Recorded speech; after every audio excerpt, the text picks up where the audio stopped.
आज 27 मार्च 2023 दिन सोमवार है। Welcome back to clean news MP. चलिए देखते हैं मध्य प्रदेश की 25 फटाफट बड़ी खबरों को। इससे पहले आप न्यूज को कहां से देख रहे हैं हमें कमेंट में जरूर बताएं। साथ ही वीडियो को लाइक करना बिल्कुल ना भूलें।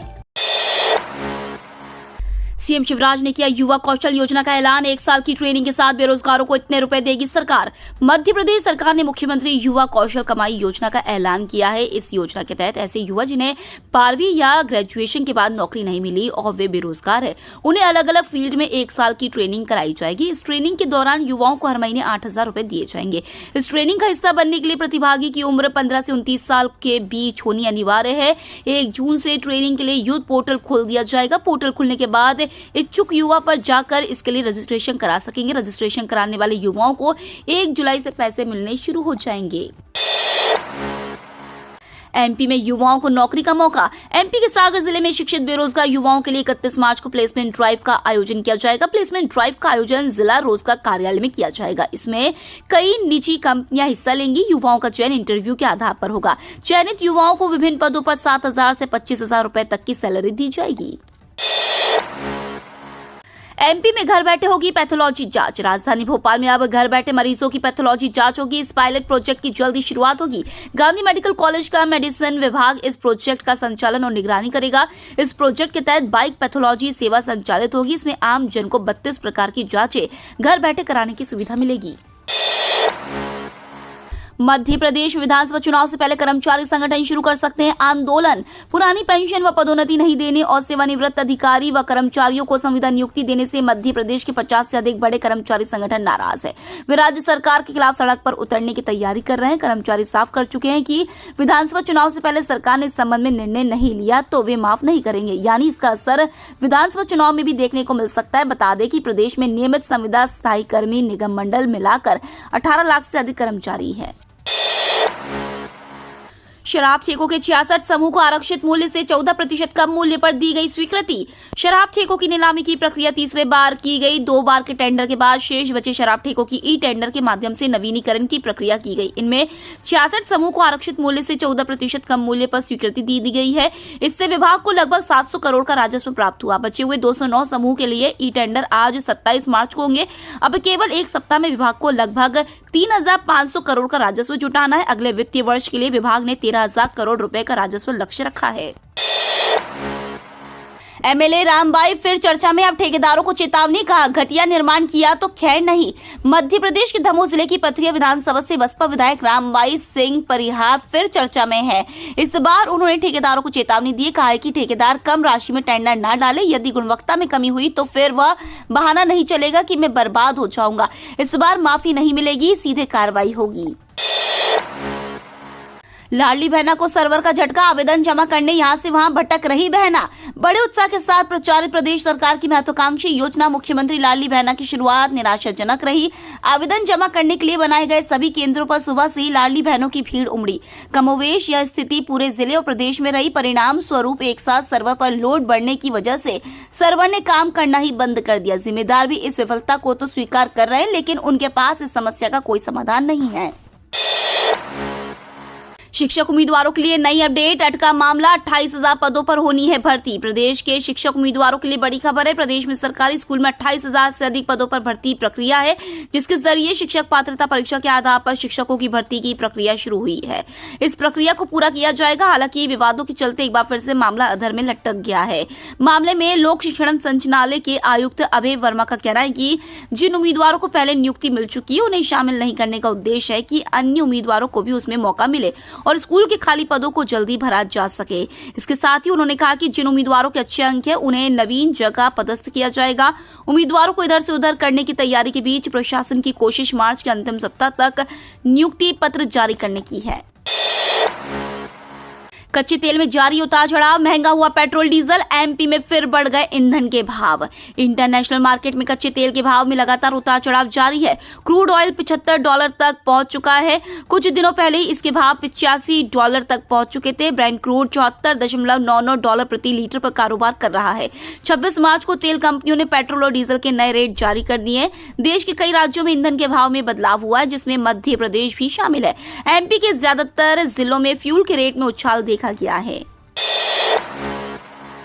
मोना सुस्तानी, उषा चौधरी और प्रीतम लोधी भाजपा में हुए शामिल। चुनावी साल में मध्य प्रदेश कांग्रेस को रविवार को एक झटका लगा। दिग्विजय सिंह की करीबी माने जाने वाली कांग्रेस नेत्री मोना सुस्तानी ने भाजपा का दामन थाम लिया। भाजपा कार्यालय में जेपी नड्डा की मौजूदगी में सीएम शिवराज सिंह चौहान और भाजपा के प्रदेश अध्यक्ष वी डी शर्मा ने उन्हें पार्टी की सदस्यता दिलाई। इस दौरान केंद्रीय मंत्री ज्योतिरादित्य सिंधिया और हितानंद शर्मा भी मौजूद थे। इसके साथ साथ भाजपा से निष्कासित प्रीतम लोधी की भी पार्टी में वापसी हो गई। इसके अलावा उषा चौधरी बसपा को छोड़कर भाजपा में शामिल हो गई। उपचुनाव में रेगांव से बसपा उम्मीदवार थी उषा। भाजपा के नए कार्यालय की रखी नींव, जेपी नड्डा बोले यह कार्यकर्ताओं का संस्कार केंद्र होगा। भाजपा के राष्ट्रीय अध्यक्ष जेपी नड्डा ने रविवार को सपत्नीक प्रदेश भाजपा कार्यालय की नींव रखी। मुख्यमंत्री शिवराज सिंह चौहान और प्रदेश भाजपा अध्यक्ष विष्णुदत्त शर्मा भी सपत्नीक भूमि पूजन में यजमान बने। पंडित विष्णु राजौरिया ने पूजन कराया। नड्डा ने सम्मेलन में पार्टी के नए भवन को कार्यकर्ताओं का संस्कार केंद्र बताया। उन्होंने कहा कि सांसद दल के नेता बनने के बाद प्रधानमंत्री नरेंद्र मोदी ने कहा था कि संकल्प लेना चाहिए कि हर जिले में पार्टी कार्यालय हो। दिग्विजय सिंह का बड़ा बयान, बोले मैं सिंधिया के गढ़ में बड़ी सेंध लगाने आया हूं, शिवराज पर भी साधा निशाना। मध्य प्रदेश के पूर्व मुख्यमंत्री दिग्विजय सिंह ग्वालियर आए। उन्होंने कांग्रेस के सत्याग्रह में हिस्सा लिया और मोदी सरकार पर निशाना साधा। दिग्विजय ने विधानसभा चुनावों को लेकर कार्यकर्ताओं की बैठक भी ली। मीडिया से बात करते हुए दिग्विजय सिंह ने कहा कि वे महाराज के गढ़ में बड़ी सेंध लगाने आए हैं। दिग्विजय सिंह फूलबाग में गांधी प्रतिमा के नीचे कांग्रेस के सत्याग्रह में शामिल हुए। उन्होंने मीडिया से बात करते हुए कहा कि जिस तरह से राहुल गांधी की सदस्यता समाप्त की गई है, कांग्रेस उसके खिलाफ सड़क पर है। अभी हमने यहाँ सत्याग्रह किया है और अब ये गांव-गांव तक जाएगा। उन्होंने कहा कि मोदी जी को बताना पड़ेगा कि अडानी की कंपनी में 20,000 करोड़ रुपए किसके हैं। केंद्र सरकार ने मनरेगा मजदूरी दरों में की वृद्धि, 1 अप्रैल से लागू होंगी नई दरें। केंद्र सरकार ने वित्त वर्ष 2023-24 के लिए ग्रामीण रोजगार गारंटी कार्यक्रम यानी मनरेगा के तहत मजदूरी दरों में बढ़ोतरी के लिए नोटिफिकेशन जारी किया है। सरकार के अधीन आने वाले केंद्रीय ग्रामीण विकास मंत्रालय ने 24 मार्च को महात्मा गांधी राष्ट्रीय ग्रामीण रोजगार गारंटी योजना के तहत मजदूरी दरों में बदलाव के लिए अधिसूचना जारी की है। बता दें कि अभी हरियाणा में सबसे अधिक मनरेगा में हर दिन मजदूरी 357 रुपए, मध्य प्रदेश और छत्तीसगढ़ में सबसे कम है 221 रुपए मिलते हैं। वहीं सरकार की ओर से जारी नोटिफिकेशन के मुताबिक अधिसूचना महात्मा गांधी राष्ट्रीय ग्रामीण रोजगार गारंटी अधिनियम 2005 की धारा 6(1) के तहत जारी की गई है, जिसमें कहा गया है कि केंद्र अधिसूचना द्वारा मनरेगा लाभार्थियों के लिए मजदूरी दरें तय कर सकता है। वहीं मजदूरी में बढ़ोतरी 7 रुपए से लेकर 26 रुपए तक की गई है, जो 1 अप्रैल से लागू होगी। अप्रैल से चलेंगी ये स्पेशल ट्रेन, इन जिलों को होगा लाभ। 7 एक्सप्रेस रद्द। मध्य प्रदेश के रेल यात्रियों के लिए अच्छी खबर है। अप्रैल से महू से पटना के बीच सप्ताह में एक दिन समर स्पेशल सुपरफास्ट ट्रेन चलने वाली है। यह ट्रेन प्रत्येक शुक्रवार को डॉक्टर अंबेडकर नगर से पटना के लिए ट्रेन रवाना होगी और प्रत्येक शनिवार को पटना से डॉक्टर अंबेडकर नगर के लिए वापसी होगी। स्पेशल ट्रेन के लिए आज 27 मार्च से PRS काउंटरों और IRCTC की वेबसाइट पर बुकिंग शुरू होगी और पहला राउंड अप्रैल से शुरू होगा। पश्चिम रेलवे रतलाम मंडल द्वारा इंदौर से पटना के लिए समर स्पेशल ट्रेन की घोषणा की गई है। उम्मीदवारों के लिए आखिरी मौका, 4,800 से ज्यादा पदों पर निकली है भर्ती, लास्ट डेट नजदीक। मध्य प्रदेश में युवाओं के लिए सरकारी नौकरी पाने का आखिरी मौका है। मध्य प्रदेश कर्मचारी चयन मंडल ने समूह 5 के तहत स्टाफ नर्स, महिला बहुउद्देशीय कार्यकर्ता, सहायक पशु चिकित्सा क्षेत्र अधिकारी समेत 4,852 पदों पर भर्ती की प्रक्रिया जारी की है और लास्ट डेट 29 मार्च है। एप्लीकेशन फॉर्म में संशोधन 3 अप्रैल 2023 तक कर सकते हैं। परीक्षा 17 जून 2023 में आयोजित की जाएगी। बांधवगढ़ टाइगर रिजर्व में आ रहे नए मेहमान, 11 नर और 8 मादा बारहसिंगा का हो रहा है पदार्पण। उमरिया के बांधवगढ़ टाइगर रिजर्व क्षेत्र में एक बार फिर से नई खुशी सामने आ रही है। यहां इस बार कान्हा राष्ट्रीय उद्यान से बारहसिंगा को लाने की कवायद अब पूरी हो चुकी है। मिली जानकारी के अनुसार कान्हा राष्ट्रीय उद्यान से 11 नर और 8 मादा बारहसिंगा को बांधवगढ़ लाने की तैयारी पूरी हो गई थी, जहां उन्हें अब ट्रक में रख दिया गया है, जहां पर ट्रक में उन्हें बाकायदा सारी व्यवस्थाओं के साथ बांधवगढ़ टाइगर रिजर्व लाया जा रहा है। गौरतलब है कि कान्हा राष्ट्रीय उद्यान से 11 नर और 8 मादा बारहसिंगा बांधवगढ़ आ रहे हैं, जहां PCCF wildlife JS Chauhan इन्हें रिलीज करेंगे। डायबिटीज के रोगियों के लिए चीनी से ज्यादा खतरनाक है तनाव, बढ़ सकता है शुगर लेवल। डायबिटीज के मरीजों के लिए सबसे जरूरी होता है अपने ब्लड शुगर को कंट्रोल में रखना।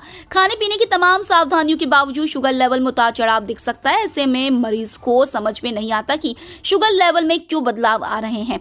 ताजा रिसर्च के मुताबिक सिर्फ डाइट ही शुगर लेवल के लिए जिम्मेदार नहीं है, बल्कि कुछ और अहम फैक्टर है जिससे ये नियंत्रित होता है। विशेषज्ञों का मानना है कि आपकी लाइफस्टाइल, खाने का तरीका, भोजन का समय और आपके मानसिक स्वास्थ्य का का भी ब्लड शुगर लेवल पर असर पड़ता है। इनमें से सबसे ज्यादा असर डालने वाला फैक्टर है तनाव यानी स्ट्रेस। इसकी वजह से डायबिटीज और बीपी दोनों का खतरा बढ़ सकता है। देश में उत्पादित प्राकृतिक गैस के लिए मूल्य सीमा तय करने पर विचार करेगा मंत्रिमंडल। केंद्रीय मंत्रिमंडल जल्द देश में उत्पादित प्राकृतिक गैस के मूल्य की सीमा तय करने पर विचार करेगा। इस कदम का मकसद सीएनजी से लेकर उर्वरक कंपनियों के लिए उत्पादन की लागत को कम करना है। सूत्रों ने यह जानकारी दी। सरकार एक साल में 2 बार स्थानीय रूप से उत्पादित प्राकृतिक गैस की कीमतें तय करती है, जिसे वाहनों में उपयोग के लिए सीएनजी में और रसोई में इस्तेमाल के लिए पाइप वाली गैस में बदला जाता है। इसके अलावा गैस का इस्तेमाल बिजली और उर्वरक उत्पादन में भी होता है। घरेलू स्तर पर उत्पादित गैस के भुगतान के लिए 2 फॉर्मूला है।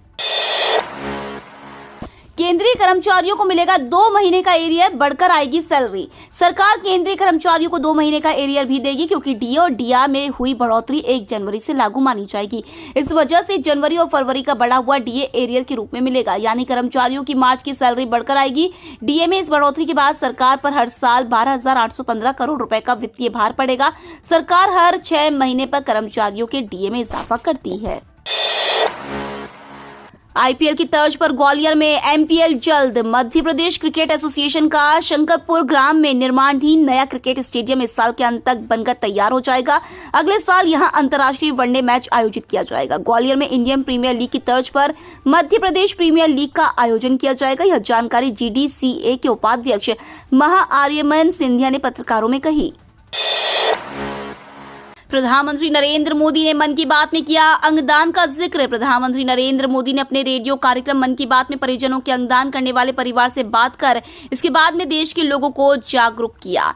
अंगदान को लेकर इंदौर शहर देश में अपना नाम कर चुका है। यहाँ पिछले 7 वर्षों में 44 ब्रेन डेड लोगों के परिजनों ने अंगदान का फैसला लेकर कई लोगों की जान बचाई है। इंदौर शहर में करीब 23 वर्ष पहले 22 अप्रैल 2000 को पहला अंगदान हुआ था। यहाँ विजयनगर निवासी बैंक अधिकारी ने अपने 14 साल की बेटी की मृत्यु के बाद अंगदान करने का फैसला लिया।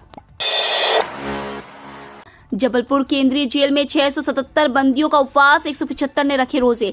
जाने अनजाने में किए गए अपराधों की माफी प्रत्येक व्यक्ति चाहता है। सभी के रास्ते अलग अलग हो सकते हैं, लेकिन उनका भाव एक ही होता है कि वे अपनी धार्मिक मान्यताओं के अनुसार अपने अपराधों की क्षमा मांगते हैं। पूरी आस्था और धार्मिक मान्यताओं के साथ केंद्रीय जेल में भी त्योहारों को मनाया जा रहा है। जेलर मदन कमलेश ने बताया कि केंद्रीय जेल में निरुद्ध 651 पुरुष और 26 महिला बंदी चैत्र नवरात्र पर व्रत रख रहे हैं। इसी तरह से रमजान माह शुरू होने के साथ 175 बंदी रोजा रख रहे हैं। इन सभी के लिए नियम अनुसार फलाहार, रोजा, इफ्तार और सहरी का इंतजाम किया गया है। पानी पाइपलाइन नहीं, फिर भी नगर निगम ने भेज दिया 4,22,000 का बिल। जिस इलाके में नर्मदा लाइन ही नहीं है, वहां भी नगर निगम ने 4,22,000 रुपए जलकर की वसूली निकाल दी। संपत्ति मालिक को निगम का नोटिस मिला तो उसके पैरों तले जमीन खिसक गई। उसने गुहार लगाई कि जब नर्मदा लाइन ही नहीं है तो नल कनेक्शन कैसे आएगा। खुद निगम कर्मचारियों ने भी जांच में इसकी पुष्टि की कि उक्त क्षेत्र में नर्मदा लाइन नहीं है। बावजूद इसके जलकर की वसूली के लिए दबाव बनाया जाने लगा तो मामला जन उपयोगी लोक अदालत पहुंच गया। कोर्ट द्वारा नोटिस जारी कर जवाब मांगने पर निगम ने कहा कि उसे नहीं पता कि उक्त स्थान पर जल कनेक्शन है या नहीं। भोपाल आने वाली है एक डिब्बे की डमी मेट्रो ट्रेन, जाने क्या है इसका मकसद। मध्य प्रदेश के भोपाल में मेट्रो के उद्घाटन से पहले एक डमी ट्रेन आने वाली है। इस डमी ट्रेन में एक कोच और एक ही इंजन होगा। फ्री प्रेस जर्नल में छपी खबर के मुताबिक भोपाल मेट्रो प्रोजेक्ट के लिए ट्रेन बनाने वाली फ्रेंच कंपनी एल्स्टॉम भोपाल के लिए एक डमी ट्रेन भेजेगी। इस फ्रेंच कंपनी के गुजरात और चेन्नई में 2 प्लांट है। नाम न बताने की शर्त पर मेट्रो कॉर्पोरेशन के एक अधिकारी ने बताया कि एल्स्टॉम कंपनी भोपाल के लिए एक डमी ट्रेन भेजेगी। मिली जानकारी के अनुसार यह कंपनी भोपाल मेट्रो के लिए 27 मेट्रो ट्रेन बनाएगी। भोपाल मेट्रो की हर ट्रेन में 3 कोच होंगी। इस प्रकार यह कंपनी 81 डिब्बों का निर्माण करेगी। मौसम ने फिर करवट ली, सतना, अनूपपुर और पन्ना में गिरे ओले। मध्य प्रदेश में मौसम ने फिर करवट ली है। सतना, अनूपपुर और पन्ना में बारिश के साथ ओले गिरे हैं। इससे फसलों को नुकसान पहुंचा है। दोपहर बाद राज्य के अनेक हिस्सों में तेज हवा के साथ बारिश हुई। इसके साथ ही ओले भी गिरे। मौसम वैज्ञानिकों के अनुसार प्रदेश में वर्तमान में अलग अलग स्थानों पर 2 मौसम प्रणालियां सक्रिय है। इसके चलते वातावरण में नमी आने के कारण पूर्वी मध्य प्रदेश में बादल छाए हुए हैं। मौसम वैज्ञानिकों के मुताबिक जबलपुर, शहडोल, नर्मदापुरम संभाग के जिलों में गरज चमक के साथ वर्षा सकती है। उधर शेष संभागों के जिलों में दिन के तापमान में कुछ बढ़ोतरी हो सकती है। ये तो थी आज की 25 फटाफट बड़ी खबरें। अगर आपको न्यूज पसंद आई हो तो चैनल को सब्सक्राइब करना ना भूले। धन्यवाद।